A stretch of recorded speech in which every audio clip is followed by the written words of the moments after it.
merci au Créateur du ciel et de la terre de nous avoir donné le souffle de vie ce matin et d'avoir mis dans nos cœurs ce message afin que nous puissions nous partager. Bien-aimés, soyez assis et mettez-vous sur votre chaise confortablement.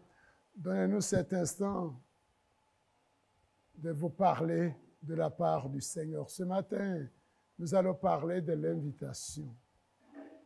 Écoutez, l'invitation. Si nous connaissons les invitations, les hommes invitent les hommes.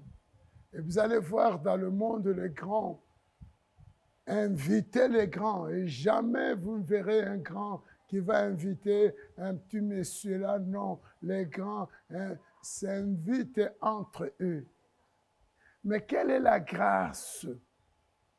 La grâce, c'est que Dieu, le Créateur du ciel et de la terre, lui qui a tout, lui le roi des rois, lui le Seigneur des seigneurs, lui Dieu de tout le petit Dieu que nous connaissons dans ce monde, lui le Créateur, il dit mon nom est je suis, il est le même éternel.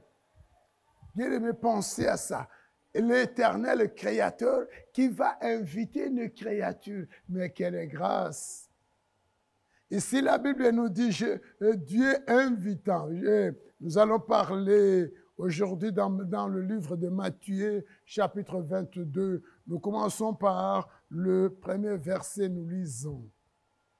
Jésus prenait la parole, leur parla de nouveau en parabole et il dit: le royaume des cieux est semblable à un roi qui fit des noces pour son fils. Il envoya ses serviteurs appeler ceux qui étaient invités aux noces, mais ils ne voulurent pas venir. Il envoya encore d'autres serviteurs en disant: dis aux conviés, voici, je préparais mon festin, mes bœufs et mes bêtes grasses sont tués, tout est prêt, venez aux noces. Mais, sans s'inquiéter de l'invitation, ils s'en allèrent, celui-ci, à son champ,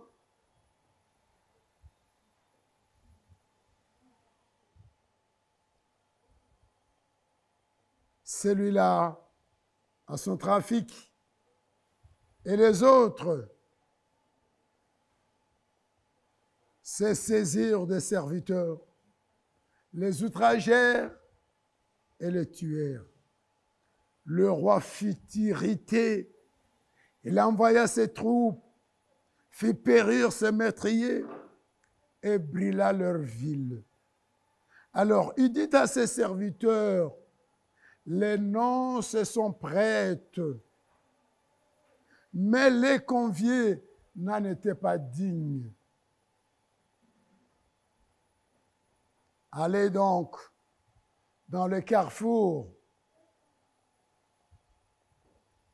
et appelez aux noces tout ce que vous trouverez. Ses serviteurs allèrent dans le chemin, rassemblèrent tout ce qu'ils trouvèrent, méchants et bons, et la salle des noces fut pleine de convives. Et le roi entra pour voir ce qui était à table, et il aperçut là un homme qui n'avait pas revêtu de habits de noces. Il lui dit: mon ami, comment es-tu entré ici sans avoir un habit de noces? Et cet homme eut la bouche fermée. Si nous pouvons dire Amen, Amen, Amen. Voilà la portion de l'Écriture que nous allons scruter ce matin. Bien-aimés, écoutez bien. Ici, c'est Jésus qui a pris la parole et qui a commencé à enseigner à ses disciples. Il leur parlait en parabole. Un jour, les disciples lui posèrent la question: mais maître, pourquoi ne veux-tu toujours parler en parabole? Jésus leur dit: Parce qu'il y a deux sortes d'hommes. Il y a d'autres hommes qui ont des yeux mais qui ne voient pas, qui ont des oreilles mais qui n'entendent pas, qui ont le cœur mais qui ne comprennent rien. Pour eux, la parole de Dieu passe comme ça. Il ne faut pas comprendre la parole de Dieu, mais à vous qui êtes mes disciples, vous avez des yeux pour voir, vous avez des oreilles pour entendre, vous avez le cœur pour comprendre, et vous allez comprendre la parole de Dieu, tirer le sens de la parole de Dieu, et la parole de Dieu vient pour vous amener à la repentance, afin que vous puissiez vous repentir pour être sauvés et hériter la vie éternelle. Bien-aimés. Et c'est ce que Jésus a fait durant tout son parcours, durant tous ses enseignements. Il ne parlait pas sans parabole. Et ici, le parabole que Jésus utilise, c'est pour le royaume des cieux. Oui, bien-aimés, il y a un royaume qui va venir. Ce royaume, c'est les prophètes du temps ancien ont vu ces royaumes, ils ont parlé de ces royaumes. Un roi païen, Nebuchadnezzar, a vu ces royaumes dans son songe. Il va dire à Daniel, j'ai vu une grande statue, tête d'or, d'argent, de rein, tout ça, le pied, à moitié de fer, à moitié de l'argent. Et la statue était splendide. Soudain, quand moi j'ai contemplé le statue, j'ai vu une pierre détachée sans le secours d'aucun humain. Et la pierre est descendue, elle est tombée sur la statue. Elle a écrasé les statues et tout. Daniel lui a dit, c'est le Fils de l'homme, Jésus, quand il va venir. Statue-là, c'est l'ensemble des histoires de royaumes, de grands de ces mondes. On a commencé par le royaume de Babylone, descend par le Perse, le Médès, après le Grec et les Romains. Ils se sont alliés par des alliances humaines. Combien des alliances humaines aujourd'hui sont en train de partager le monde? On parle de toutes sortes de mots. On parle de G20, on parle de G8, on parle de G4. Tout ça là, ce sont des alliances. Et ces alliances sont des alliances des hommes qui sont faites sans Dieu. Un jour, Jésus va venir.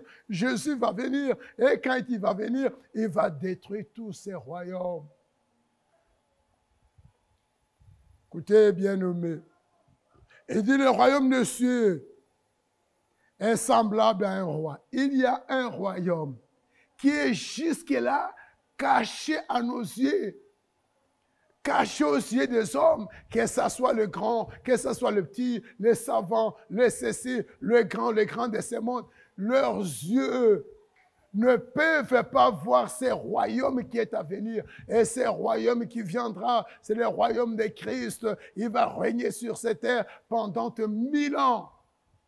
Et les Écritures disent dans ces royaumes, tout le fléau que nous connaissons aujourd'hui, la faim, la soif, la mort, les maladies, tout le fléau qui ébranle le monde aujourd'hui n'y entreront pas dans ces royaumes. Ça sera un royaume de gloire, un royaume de paix. On n'aura pas de problème de se marier, des problèmes d'argent. Non, c'est le Maître lui-même, Jésus, qui sera là-bas et tout sera fait. Et la Bible dit, nous serons transformés.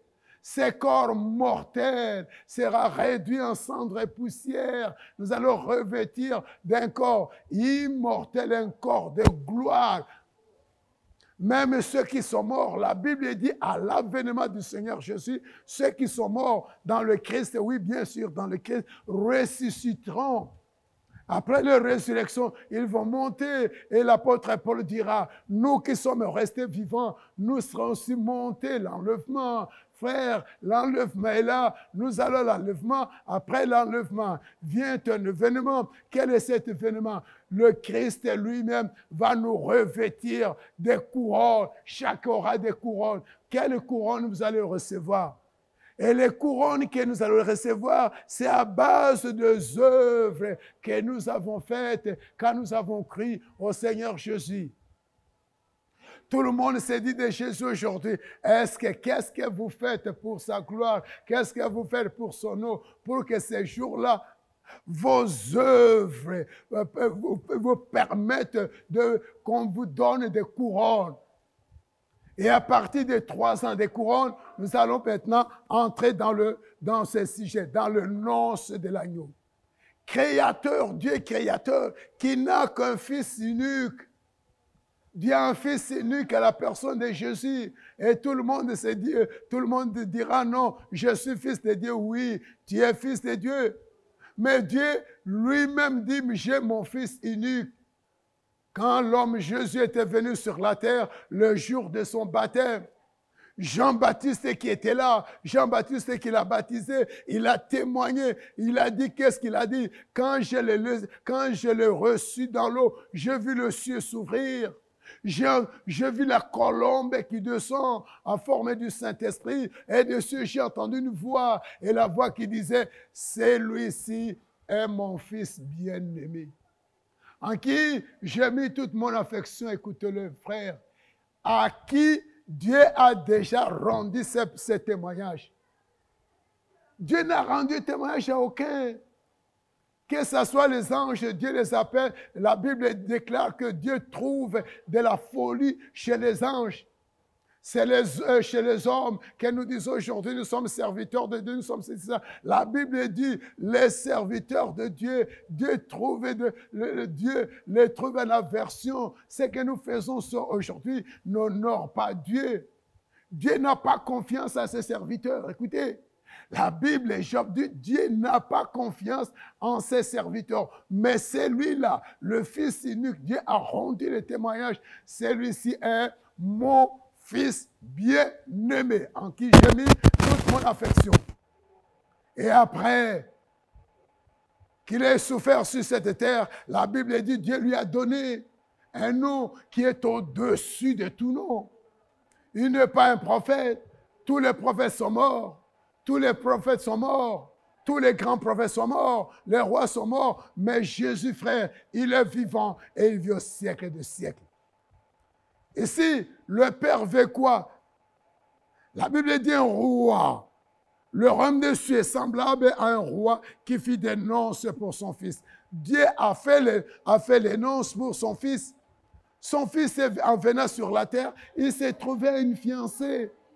Et sa fiancée s'appelle l'Église. L'Église, c'est qui? C'est toi. L'Église, c'est moi. Ce n'est pas l'Église, ce n'est pas nos beaux bâtiments là où nous avons écrit n'importe quoi, où nous les louons, nous les glorifions. Un jour, les disciples vont voir le temple de Jérusalem et vont dire, Seigneur, contemple ça. Jésus leur a dit, je vous le dis en vérité, sur ce temple, il ne restera ni pierre sur pierre sans que cela soit renversé. Et depuis ces jours-là, l'année 70 après Jésus, on avait renversé le temple de Jérusalem et jusqu'à aujourd'hui, ce temple-là, on n'en parle plus. Les Juifs n'ont plus de temple.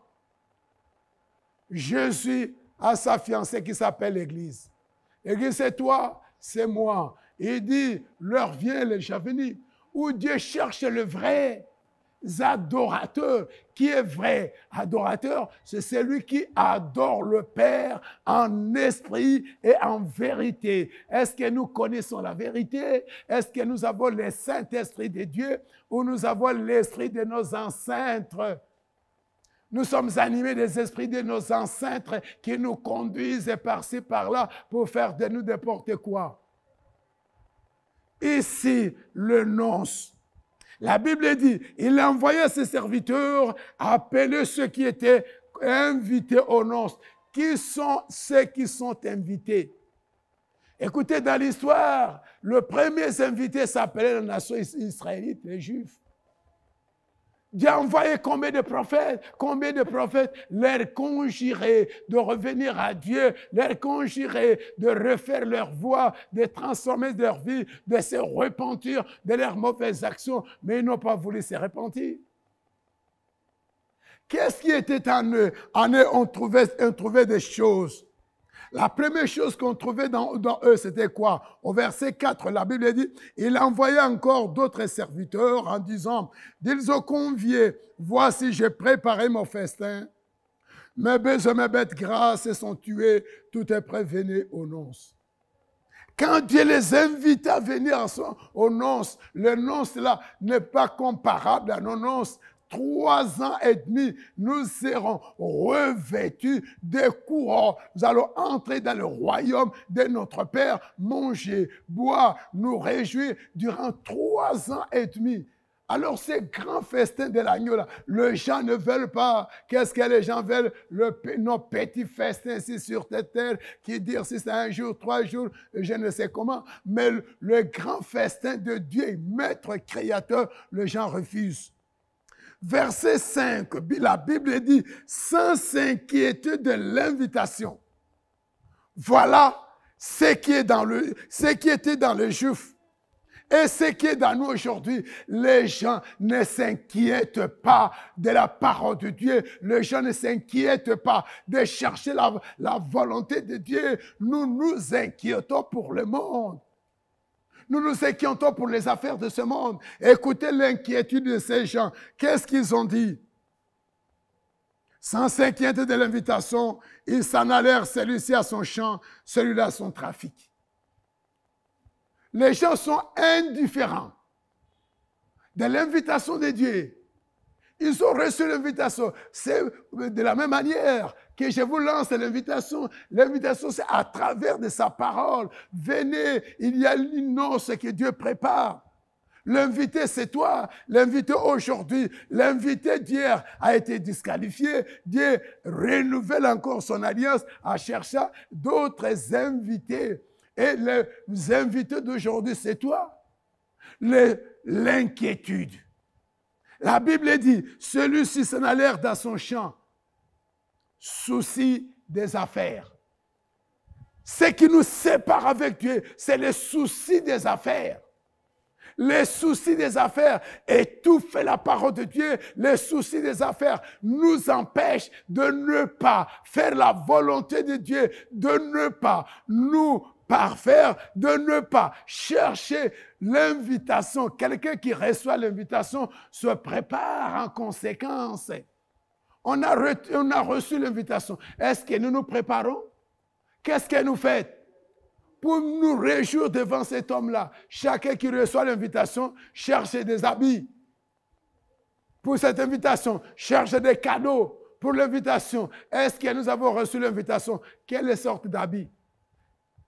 L'Apocalypse nous dit, l'habit que nous allons porter ces jours-là, ce sont les œuvres justes de saints. Quelles sont vos œuvres? Est-ce que vos œuvres sont justes ou vous avez des œuvres injustes? Vous serez comment ces jours-là?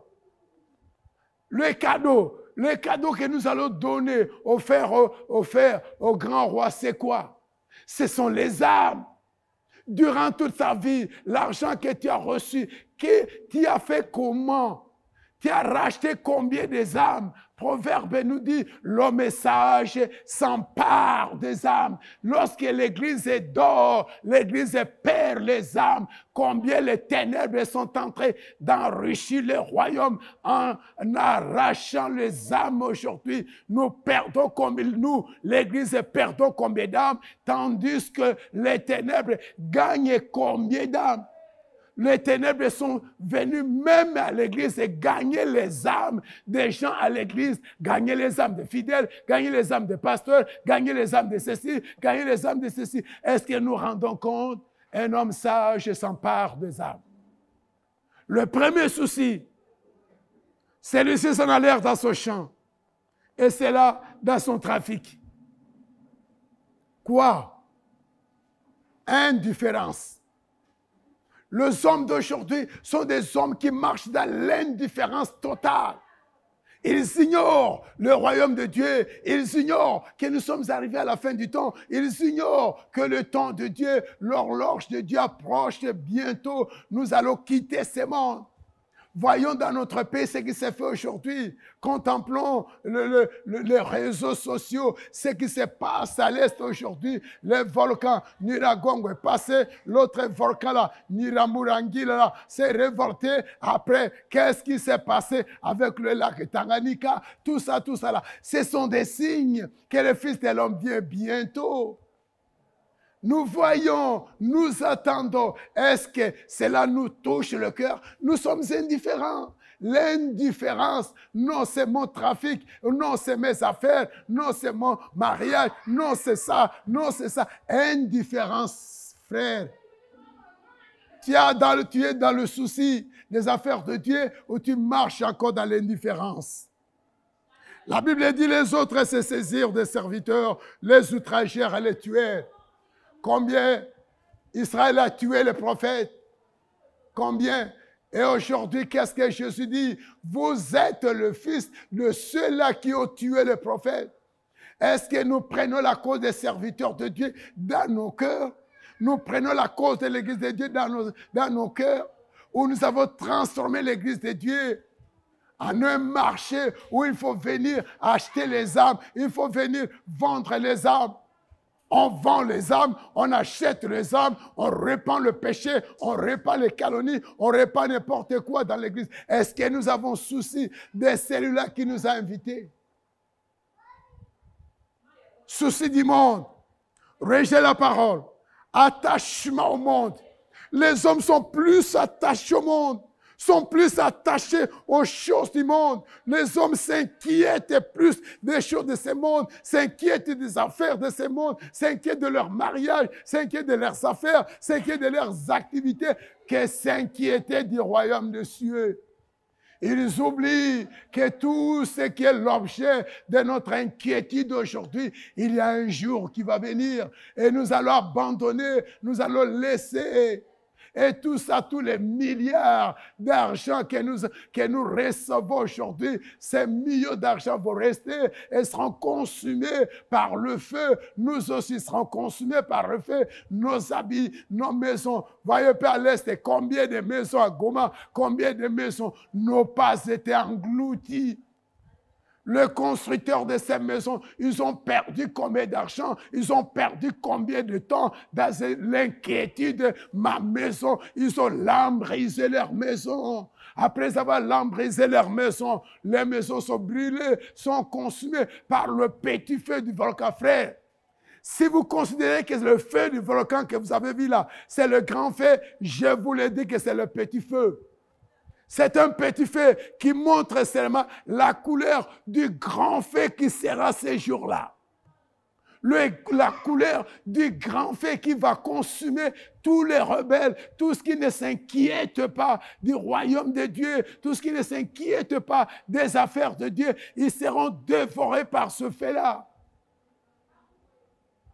Si vous avez mesuré le degré de ce fait-là, 100 degrés Celsius, comprenez que chaque jour, Dieu va multiplier le degré de ce fait-là par 7, et multiplié par 7. Et c'est là pour l'éternité.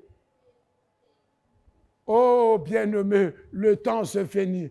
Dieu t'a lancé l'invitation. Lui, Père, il ne veut pas ta perte, il ne veut pas ta destruction, il ne veut pas que tu ailles dans ce feu de la guerre. Écoutez, ce feu-là, Dieu avait réservé pour Satan et les anges déchus qui se sont rebellés contre Dieu. Dieu n'a pas créé ce feu-là pour l'homme. Dieu a créé une ville à part, ville de joie, Jérusalem céleste, le paradis céleste, où les hommes seront dans la joie, où les hommes seront transformés comme des anges, là où il n'y aura ni pleurs, ni maladie, ni grincement de dents, tous les fléaux que nous connaissons aujourd'hui n'entreront pas dans ces royaumes. Voilà les cadres que Dieu a préparés pour l'homme. Mais aujourd'hui, nous voulons aller là-bas. Pourquoi? À cause des choses de ce monde, les soucis des affaires, l'indifférence à l'égard de la parole de Dieu, à l'égard des hommes de Dieu, attachement au monde. Nous sommes attachés au monde et nous rejetons la parole. Combien ont rejeté la parole et combien continuent à rejeter la parole?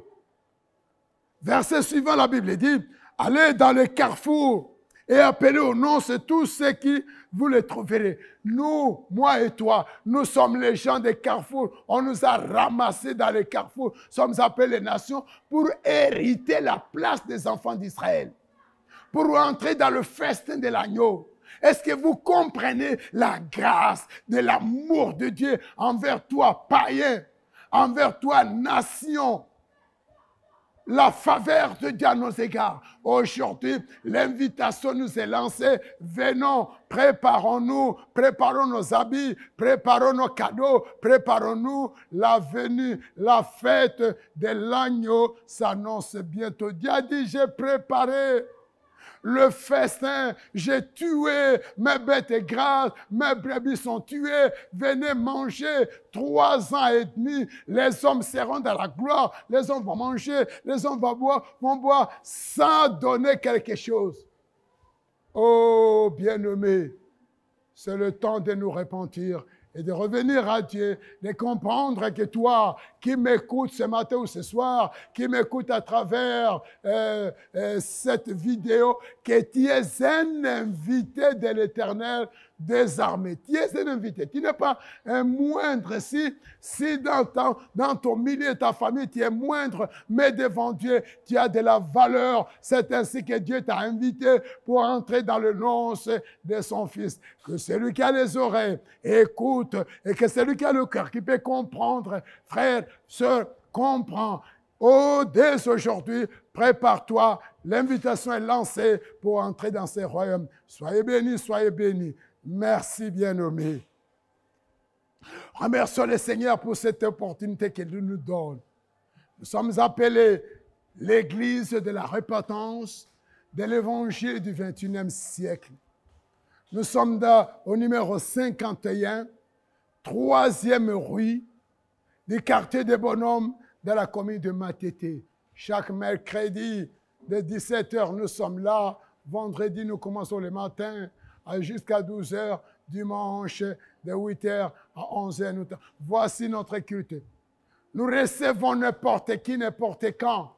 Nous n'avons pas de jour fixé pour raconter, pour accueillir les gens. Nous accueillons tout le monde tel qu'il est, à tout moment où il voudra nous retrouver. Nos remerciements nous sont adressés. Nous adressons également nos remerciements pour notre bien-aimé Bonzambé Service, qui a voulu, par elle, nous puissions vous atteindre. Nous remercions notre bien-aimé Caleb Kalenga Kakosi et le bien-aimé Thierry Kamba qui était derrière la caméra. Sois béni et sois béni tout le monde. Nous disons merci à notre Seigneur. Prions, Seigneur, nous te rendons grâce. Nous te disons merci, Seigneur.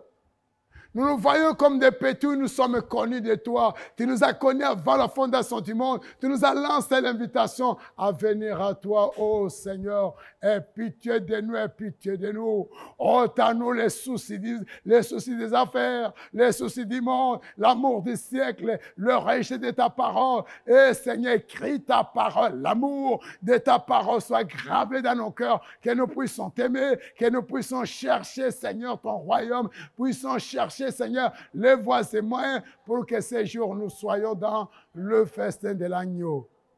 Merci, Seigneur. Béni soit ton nom.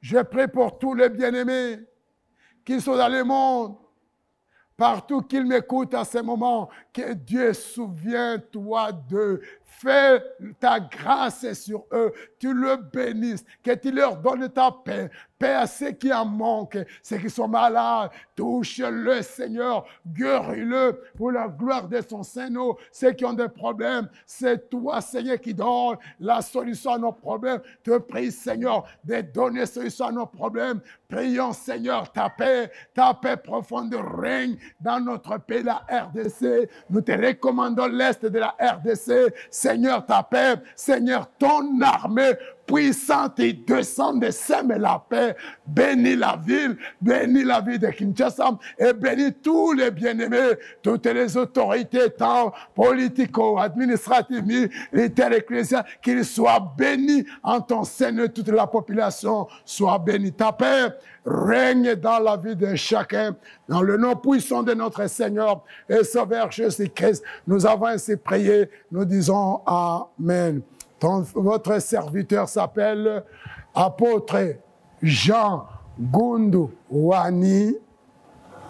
Numéro de téléphone plus 243 81 0345 113. Apôtre Jean Gundu Wani, de l'Église de la Repentance, téléphone numéro plus 243 81 0 345 113. Autre numéro plus 243 9 98 62 43 06. Ciao, que le Seigneur vous bénisse.